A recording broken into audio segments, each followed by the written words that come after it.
Voy a leer solamente el versículo 15 y para que usted contextualice la historia, sepa que ahí se está celebrando la cena pascual, o lo que ahora nosotros conocemos, lo que pasó a ser después, y ahora para nosotros es la cena del Señor. Lucas capítulo 22 versículo 15. Vamos a leer el versículo 14 y versículo 15, y usted va a ver que se está hablando de la cena del Señor. Ahí dice: partan el pan, demos gracias, esto es mi cuerpo, esto es mi sangre. Pero solo vamos a leer versículo 14 y 15 porque quiero ser conciso en lo que voy a hablar en esta hora. Cuando era la hora, se sentó a la mesa y con él los apóstoles. Lucas 22, 14, hoy leemos el verso 15. Y Jesús les dijo: cuánto he deseado comer con vosotros esta Pascua antes que padezca. Así dice su Biblia. Cuánto he deseado comer con ustedes esta Pascua o esta cena antes de mi sufrimiento. Eso está diciendo el Señor. Hasta ahí nada más.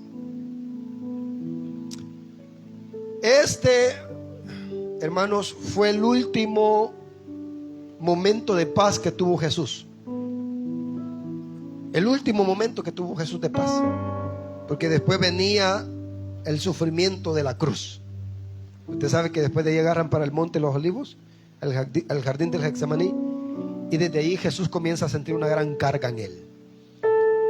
Es arrestado, es torturado por la noche, es entrevistado por Pilato, es entregado para ser crucificado, y luego comienza el camino al Gólgota.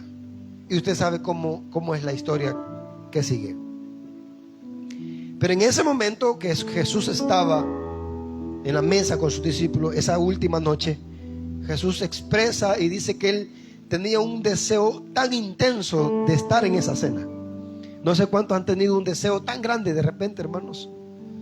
Amén. Cuando llega el tiempo de un viaje especial, ¿verdad? Y usted desde la noche, ¿verdad?, alistó todo y no podía dormir. Estaba tan deseoso que se llegara la hora de partir a ese viaje.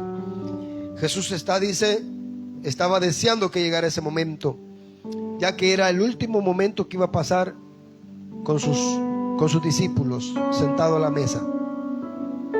Era un momento muy conmovedor, ya que significaba mucho para Jesús. Esa cena, este momento que hemos leído, significó tanto que él ordenó que ese momento se repitiera hasta su venida. Él dijo: hagan esto en memoria de mí, síganlo haciendo. Hoy nosotros, como Iglesia Evangélica del Príncipe de Paz, hoy vamos a conmemorar precisamente eso, porque ese momento para Jesús era especial, y ya vamos a ver por qué era especial para Jesús. Entonces, si para el maestro era especial, para nosotros los discípulos también debe ser especial este momento de la cena del Señor. No sé si para usted, pero para mí es especial. Tomar el pan y tomar el vino en mis manos, eso es especial para mí. En esa cena de la Pascua se participaban de 4 copas. ¿Sabía usted que habían 4 copas en esa cena? Hoy voy a hablar de las 4 copas de la cena del Señor. Habían 4 copas que se tomaban en la cena del Señor. Casi nadie habla de esto, pero yo quiero hablarlo. La primera copa era la copa de la santificación. La primera copa era la copa ¿de qué? De la santificación. Cuando se sentaban a la mesa, la primera copa que ingerían era le llamaban la copa de la santificación. Esta copa representaba la limpieza y separación. Los israelitas, o el pueblo de Israel, recordaba cómo Dios los había limpiado para ser su pueblo y los había separado de la esclavitud de Egipto. Ellos habían sido apartados de esa esclavitud. Dios los había sacado. A ese acto de separación se le llama santificación. Yo no sé cuántos han sido santificados por Dios, hermanos. Amén. ¿Cuántos separados habemos aquí? No de separados, de enemistados, amén. Separados del mundo, amén. Hoy con esta cena conmemoramos que hemos sido separados del mundo. Vea, que hemos sido limpios, que hemos sido limpiados de toda inmundicia. Entonces la primera copa que se tomaba en la cena pascual representaba esa limpieza que Dios había hecho en el pueblo de Israel y esa separación. Amén, esa separación. Luego de tomar la primera copa iba la segunda copa. La segunda copa era la copa de la aflicción. ¿Cuál era la primera copa? La copa de la santificación. La segunda copa era la copa de la aflicción. Y en esta copa era un poco diferente a la primera, porque en esta copa se usaba un recipiente o una taza de verduras o vegetales verdes, y la taza llevaba vinagre. Esos vegetales verdes los mojaban en el vinagre y así lo tomaban. Obviamente esto al paladar de la persona era desagradable, era algo desagradable. Pues precisamente ese era el objeto de la segunda copa, porque significaba o representaba el sufrimiento que los israelitas vivieron en Egipto, ese sabor amargo que tuvieron, esa experiencia que tuvieron en Egipto cuando fueron esclavos durante 400 años. Pero ese sufrimiento para los israelitas simbolizaba, era la causa de la traición de Egipto con Israel. Porque si ustedes recuerdan, Israel había entrado a Egipto porque José, el hijo de Jacob, los había llevado, porque José era el segundo faraón. Entonces él lleva a su familia, entran 70 personas, llegan a Gosén, a Egipto, y ahí comienzan a tener una buena vida. Pero pasa el tiempo y dice la Biblia que llegó una generación que no conocían a José, los egipcios, y entonces comienzan a tratar mal al pueblo, o a maltratar al pueblo de Israel, tanto así que los hicieron esclavos. Para los israelitas eso era una traición, y esa traición de los egipcios había causado sufrimiento. Así que esa segunda copa representaba sufrimiento. En esa segunda copa me llama la atención que en ese momento Jesús ocupa esta segunda copa para hablar de traición. Vea, la segunda copa representaba sufrimiento y traición. Sufrimiento por la traición de los egipcios para los israelitas, ¿verdad? Que se olvidaron de José. Quiero que leamos Mateo capítulo 26. En Mateo capítulo 26, que es el paralelismo de esta historia, se nos dice lo siguiente, capítulo 26. Dice el versículo 25. Amén, 25. Entonces, respondiendo Judas, el que le entregaba, dijo: soy yo, maestro, porque Jesús había dicho que uno de ellos lo iba a ¿qué? ¿Qué significaba la segunda copa? Traición y sufrimiento, que era la copa de la aflicción. No se olvide esto. No se olvide, la copa de la aflicción representaba sufrimiento y traición. En esta copa es donde Jesús anuncia la traición de alguien. Dice: alguien me va a traicionar.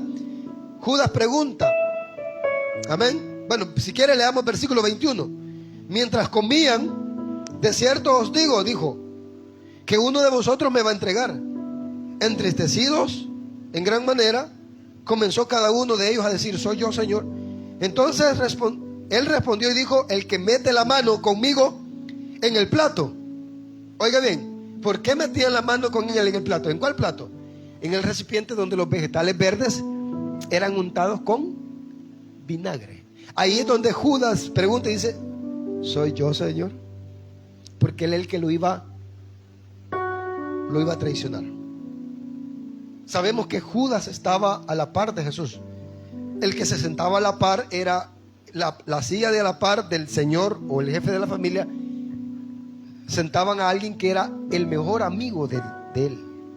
Si Judas estaba a la par y mojaba su dedo, ¿verdad?, en el mismo recipiente que Jesús, era porque Judas estaba en el lado de a la par de Jesús. Esto representaba que Judas era uno de los mejores amigos de Jesús. No se confíe en este mundo, porque amigo, solo Jesús, hermano. Amén. Entonces Jesús en esta copa, en la copa de la aflicción, que representaba traición y sufrimiento, Él dice: alguien me va a traicionar. Y ocupa esa copa y dice: el que moje conmigo, ¿verdad? Él es el que me va a traicionar. A raíz de esta traición, Jesús anuncia también su aflicción. Pues obviamente Él agarra ese pan, agarra un pan, y en esa segunda copa, ya en la segunda copa es donde se partía el pan, se partía un pan. Hermana, yo les pedí un pedacito de pan. En ese lapso de la segunda copa se partía un pan, porque era previo a participar a la comida del cordero, a la carne del cordero, porque se comía un cordero. Entonces había un pan en la segunda copa, y ese pan era un pan de ácimo, era un pan rallado, horadado, con hoyitos. Era más grande que esto, pero imagínense algo así, tal vez usted no lo ve. Era un pan rallado, con hoyitos, agujereado. Para los israelitas, el pan con el que se acompañaba el cordero estaba rayado, porque esas rayas representaban para ellos el sufrimiento. Representaban el sufrimiento. Los agujeros representaban los sufrimientos. Era un pan maltratado. Ellos habían sido maltratados por el faraón. Entonces ese pan les recordaba el sufrimiento en Egipto.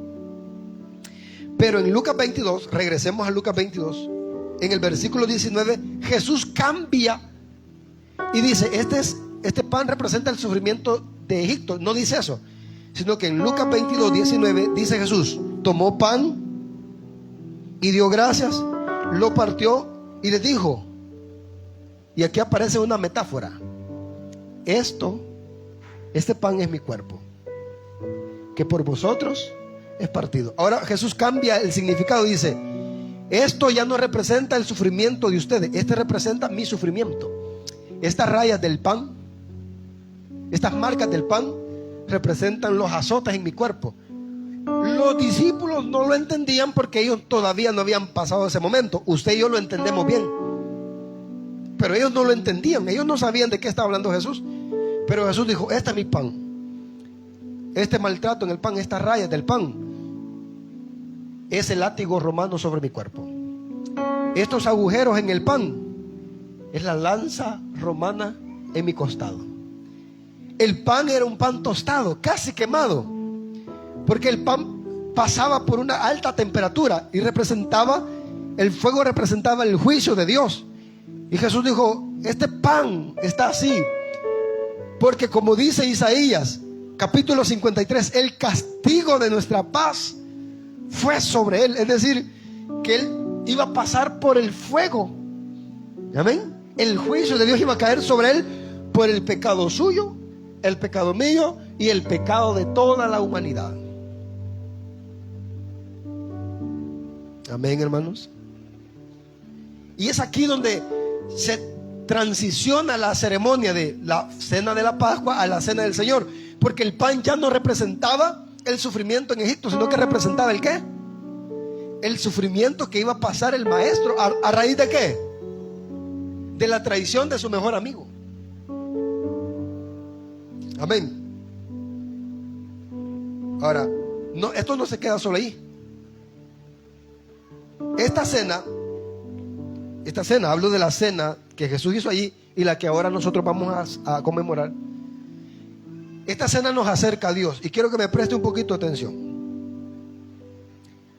Cada vez que nosotros conmemoramos la cena del Señor, como que esto nos acerca más al Maestro. Y yo creo que voy a hacer una pregunta. ¿Cuántos de los que están aquí, de los que estamos aquí presentes, hemos guardado un objeto o una prenda de un ser querido que amábamos y que ya no está con nosotros? No sé si usted tiene guardada una prenda o algo que le pertenecía a esa personita que amábamos, pero que ya no está con nosotros. Cuando usted toma esa prenda, usted la abraza, porque es lo más cercano que tiene a esa persona, ¿cierto eso? Usted lo agarra y le recuerda a esa persona que ya no está. Usted dice, es lo que me ha quedado, es lo que tengo de esa persona. Quizás Jesús eso quería enseñarnos a nosotros. Quizás Jesús eso es lo que quería decir cuando dijo, coman este pan, porque cada vez que coman este pan quiero que me recuerden, quiero que se acerquen a mí. Esto es lo más cercano a Dios. Y dijo, recuérdenme cuando coman este pan, recuérdenme y recuerden cuánto los amo. Recuerden mi amor, recuerden mi sacrificio, recuerden que por mis heridas yo los voy a sanar. Recuérdense que los amé tanto que pagué la deuda de ustedes. Recuérdenme como ese ser que dejó su trono y vino a la tierra para que a través de su pobreza fuésemos enriquecidos. Recuérdenme como aquel que lo dio todo por ustedes. Recuérdenme que yo pagué por todos sus pecados para que ya no sigan pecando más. Recuérdenme que yo conquisté el imperio de la muerte para que ustedes vencieran la muerte. Eso es lo que Jesús dijo cuando dijo, coman mi cuerpo, coman mi carne, coman este pan. Este pan es ¿el qué? Este es mi cuerpo. Este pan representa el deseo de Dios. ¿Qué es lo que quiere Dios? ¿Qué es lo que conquistó Jesús en la cruz? Conquistó mi salvación, porque ya no estamos en condenación. Conquistó mi sanidad, porque por su llaga fuimos. Esto le recuerda que la voluntad de Dios es que usted reciba sanidad. Esto nos recuerda que la voluntad de Dios es que usted se salve. Él vino a salvarnos. Él no quiere que nadie perezca. Amén, hermanos. Por eso es que Jesús lo hacía. Esto nos recuerda que Él quiere limpiar nuestra vida con ese pan. Pero también se participaba de una tercera copa. La primera copa era la copa de la santificación. La segunda copa era la copa de la aflicción, que es donde se mojaban los vegetales verdes en vinagre y se partía el pan. La tercera copa era algo bien importante, y esta tercera copa se le conocía como la copa de la redención. Redención, la copa de la redención. En esta copa no participó Judas. ¿Sabía usted que en esta tercera copa no participó Judas? Vamos a la Biblia, Mateo, o bueno, vamos a ir a Juan mejor. Juan lo explica mejor. Juan capítulo 13. Juan 13. Capítulo 13 de Juan, versículo 25. Jesús está hablando de que alguien lo va a traicionar, porque estaba en la segunda copa, ¿verdad? Lo van a traicionar y todo. Y viene, y Juan estaba a la par de él. Y Pedro, usted sabe cómo era Pedro. Pedro le hace muecas y le dice, pregúntale. A Juan le dice, pregúntale. Y Juan le pregunta. Estoy en Juan capítulo 13. Vamos a leer el versículo, vamos a ir al grano, al versículo 25. Versículo 24. Pedro le hizo de señas a Simón. Hizo señas a Simón Pedro para que preguntase aquel de quien hablaba, o sea, Jesús, ¿verdad? El que le iba a traicionar. Dice el verso 25.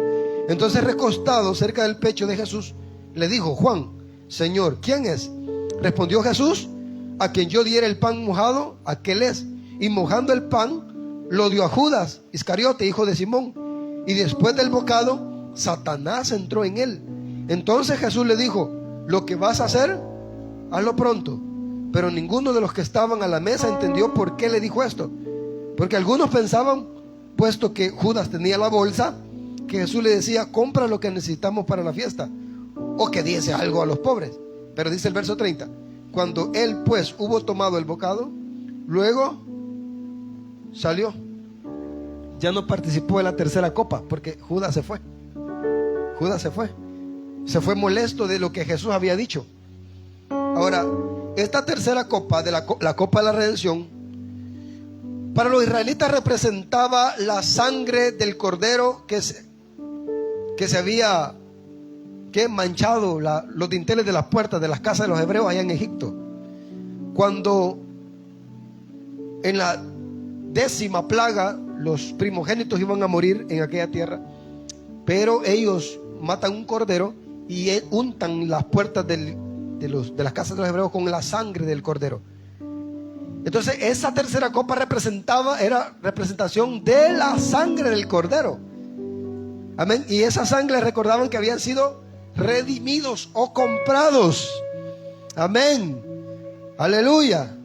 Ahora Jesús dijo: esta copa es mi sangre.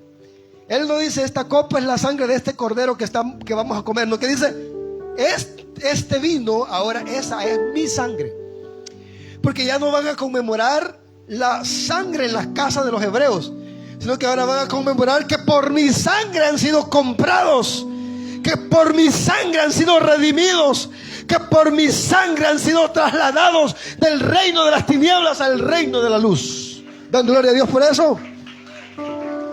Por mi sangre, esa tercera copa, dijo Jesús, esta es mi sangre. Primera de Pedro, capítulo 1, versículo 18 dice, yo se lo leo: sabiendo que fuiste rescatado de vuestra vana manera de vivir, la cual recibiste de vuestros padres, no con cosas corruptibles como oro o plata, sino con la sangre preciosa de Cristo, como de un cordero sin mancha y sin contaminación. Colosenses capítulo 1, versículos 12, 13 y 14 dice, aleluya, dice la Biblia, con gozo dando gracias al Padre que nos hizo aptos para participar de la herencia de los santos en la luz,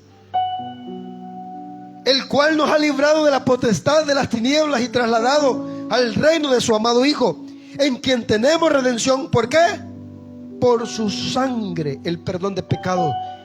Hermano, ya no viva culpándose de los pecados de antes.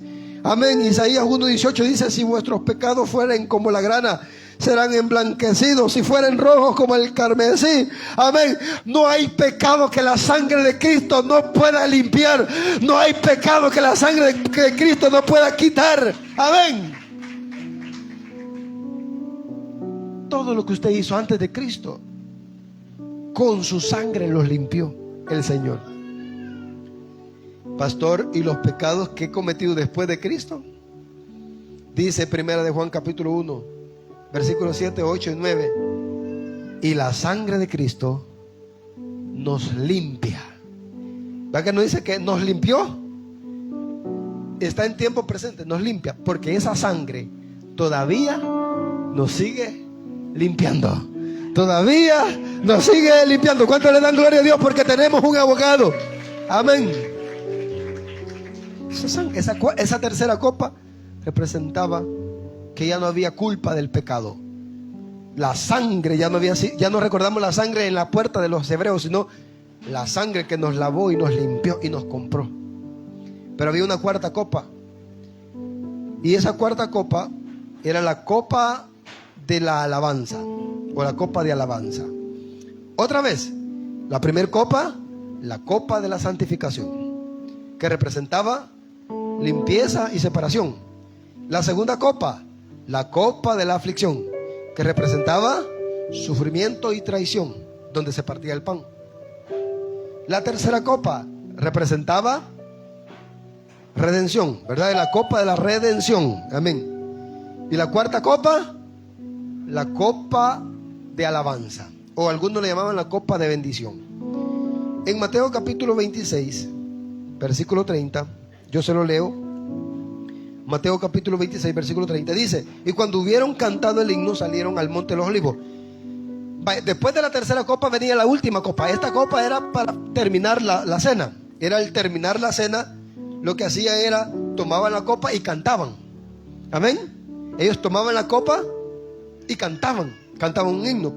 ¿Qué himno cantaban? Cantaban, según los judíos, cantaban el Salmo 130, el Salmo 113 al Salmo 118. Esos eran los salmos que cantaban. Ellos cantaban esos salmos. Porque tomaban la copa y esa copa era la copa de la alabanza. Tomaban para cantar. La última copa era para cantar. Que es lo que hacemos nosotros al final de la cena, ¿verdad? Cantamos. Pero en el Salmo 118 me llama la atención, que es donde dimos lectura al inicio del culto. Hay una parte donde se habla de Jesús. Y yo quiero invitarlo a leer. Salmo 118, versículo 22 al 24. Los judíos pasaron siglos cantando esta alabanza, cantando lo que pasó esa noche con Jesús. Imagínese usted. Ellos cantaban acerca de Jesús y no conocieron la visitación de Jesús. Dice Salmo 118, verso 22. La piedra que desecharon los edificadores ha venido a ser. ¿Quién es la piedra angular, hermanos? Según Pedro, Cristo, ¿verdad? Pues lo dice Salmo 118. De parte de Jehová es esto, y es cosa maravillosa a nuestros ojos. Este es el día que hizo Jehová, nos gozaremos y alegraremos en él. Porque tomaban la copa y cantaban. Pero esas alabanzas que cantaban hablaban de Cristo. Ahí, hermano, escúcheme. Allí, con esa copa, con esa última copa, con la cuarta copa, la copa de alabanza, y con la lectura o la alabanza de este Salmos, allí se terminó un pacto antiguo, que era el pacto con los judíos. Y allí mismo comienza un pacto nuevo, que era el pacto de gracia. El pacto donde involucraba a todos nosotros. Por eso es que estamos aquí, hermanos. Ahí se inaugura un nuevo pacto. Por eso Jesús dijo, este es el nuevo pacto. ¿Así dijo? Este es un nuevo pacto. Ahí se cerró el viejo pacto y comienza un pacto nuevo, que es el pacto de gracia. En el pacto antiguo no teníamos lugar nosotros, pero en este pacto, ahí entramos nosotros, la iglesia. A través de Cristo. Se cierra un pacto y se abre un nuevo pacto. Pero también se acaba la orden sacerdotal. Ahí esa noche, con esa cuarta copa se acabó la orden sacerdotal, donde los israelitas, para acercarse a Dios, tenían que ir al sacerdote y ofrecer sacrificio. Y era el sacerdote quien tenía que realizar ese sacrificio e interceder por los pecados del pueblo. Ahí se acabó. Ahí se terminó esa línea. Porque ahora Jesús toma el lugar de sumo sacerdote, donde Él entra una sola vez para hacer el sacrificio perfecto y para que nosotros tengamos entrada ante el trono de la gracia de Dios. ¿Cuántos pueden dar gloria a Dios esta tarde, hermanos? Ahí se cierra ese pacto viejo y entra uno, se cierra la línea sacerdotal y comienza una nueva orden. Un sacerdote que intercede por nosotros. Jesús. Da gloria a Dios por eso. Eso es lo que conmemoramos ahora. Por eso es que Jesús dijo, háganlo siempre. Porque es importante. Esa noche marcó, hermano, la historia. Hoy Jesús ha preparado una mesa. Y Él dice, yo quiero que tú participes de esa mesa. Quiero que participes, porque con la primer copa representa que yo quiero seguir limpiando tu vida. Hay cosas en tu corazón, como dice el himnólogo, porque hay cosas que necesitan ser cambiadas. ¿Cierto eso? Dice el Señor, con la primera copa, yo te quiero limpiar. Rencor, amargura, resentimiento. Hay cosas que Dios quiere limpiar. Y dice Dios, siéntate a mi mesa, te voy a limpiar. La segunda copa, dice el Señor, te voy a demostrar que lo que tú sufres no se compara con mi sufrimiento. Y el sufrimiento mío fue por tu causa. Porque quería trasladarte, ¿verdad?, del reino de las tinieblas. ¿A qué? A la luz admirable. Y dice el Señor, siéntate a la mesa, porque con la tercera copa quiero redimirte. Quiero redimirte, quiero comprarte por completo. Y con la cuarta copa, el Señor dice, siéntate a la mesa, porque hoy quiero que te goces. Quiero que des voces de alegría, a pesar de tu problema, A pesar de la enfermedad, a pesar de la adversidad, quiero que te alegres en mí, porque solo a través de Jesús podemos tener victoria. El gozo viene por Jesús, la alegría viene por Jesús. Si hay algo bueno que podemos nosotros disfrutar, es de la presencia de Jesús. Salmo 16:11 dice: en su presencia tenemos plenitud de gozo. Hermanos, si Cristo no estuviera aquí, nadie fuera feliz, porque el mundo no puede hacer feliz a nadie. Nada de este mundo puede hacer feliz al hombre. Solo Cristo lo hace feliz. Hoy Cristo dice: quiero hacerte feliz. Ven, siéntate en la mesa, come de mi carne y bebe de mi sangre. Póngase de pie, por favor. Póngase de pie. Quiero hacer algo en esta hora. Quiero adorar a Dios, y quiero hacerlo en armonía o en compañía de todos los hermanos que hoy estamos aquí. Quiero que cantemos al Señor esta alabanza que dice: eres digno de abrir los sellos. Lo vamos a cantar todos. Señor, eres digno. Voy a invitar a los servidores y servidoras que pasen a consagrar el pan y la copa. Los sellos, Señor. ¿Por qué? Porque fuiste inmolado con tu sangre, me has comprado, porque fuiste inmolado con tu poder, me has levantado y gloria a Dios, y gloria. Diga gloria a Dios la iglesia en esta tarde. Aleluya. Gloria a Dios,